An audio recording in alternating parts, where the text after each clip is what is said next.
ये मशवरे की मजलिस है, राजनीति का मजलिस नहीं है। मुसलमानों को मशवरे की जरूरत क्या है? क्यों इस मजलिस की जरूरत है? हम तो गांव-गांव जाकर आपसे मिल ही रहे हैं, फिर आपको इतना कष्ट देकर आपके गांव से, आपके शहर से वापस यहां क्यों बुलाया गया? ये इसलिए कि आज अगर किसी कौम को सबसे ज्यादा मशवरे की जरूरत है तो वो देश का, बिहार का मुसलमान है। ये बात हम खुद से नहीं कह रहे, ये पैगंबर साहब ने आपको बताया, जब आगे का रास्ता न दिखे तो मशवरे में खैर है, मशवरे में खैर है। इसलिए आज आपको ये तकलीफ दी है, आपको यहां पर दावत दिया है, आपको बुलाया है। मुसलमानों को मशवरा इसलिए करना है कि आपके हदीस में पैगंबर साहब के हवाले से जो बात बताई गई कि मुसलमानों की ये जिम्मेवारी है अपने बच्चों के साथ इंसाफ करने की। और आज आपको मशवरे की जरूरत इसलिए है कि देश में आधे से ज्यादा मुसलमान चाह कर भी अपने बच्चों के साथ इंसाफ नहीं कर पा रहे हैं। आपके हदीस में बताया गया है, अपने बच्चों की तालीम की, तरबियत की, पढ़ाई की, परवरिश की आप वो नहीं कर पा रहे।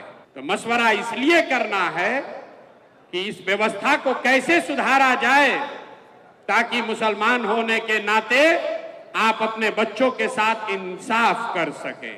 ये मशवरे की जरूरत इसलिए है कि आपके कुरान की जो पहली आयत है, इकरा बिस्मे रब्बिल कल्लजी खलक, उसका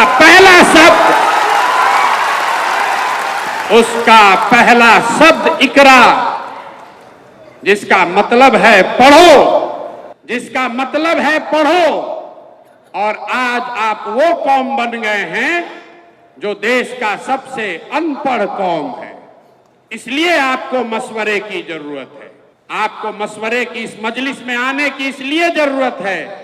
आपके पुरखों ने अपने खून पसीने से इस देश की आजादी में, इस देश को बनाने में कुर्बानी दी।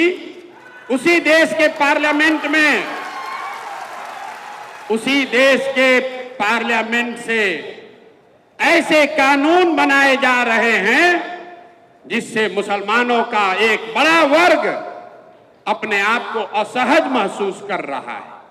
उसी पार्लियामेंट से सीए एनआरसी का कानून बन गया, उसी पार्लियामेंट से वक्फ बोर्ड की नई कहानी लिखने की कोशिश की जा रही है। इसलिए यह मशवरे का वक्त है। इस मजलिस की जरूरत इसलिए है कि 20 करोड़ मुसलमान जिनको आप वोट नहीं देते हैं उसकी बात छोड़िए, कम से कम 10 करोड़ वोट जिसको आपने दिया है, जब कोई गरीब, लाचार, असहाय मुसलमान रोड पर भीड़ के द्वारा मार दिया जाता है तो आपका 10 करोड़ वोट पाने वाले लोग, उसमें से 10 आदमी भी आपके साथ खड़ा नहीं होता है।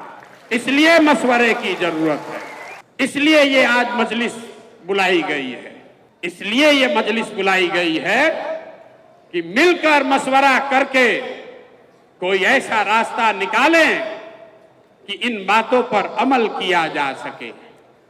मैं प्रशांत किशोर आपका नेता नहीं हूं, मैं आपका रहनुमा न हूं, न होने का दावा करता हूं। जन सुराज कोई दल नहीं है, जन सुराज वो व्यवस्था है, वो सोच है कि इन सारे मशवरे के बाद जो चीज तय की जाए उसको ईमानदारी से जमीन पर अमल किया जा सके। इसलिए आज आपको बुलाया है।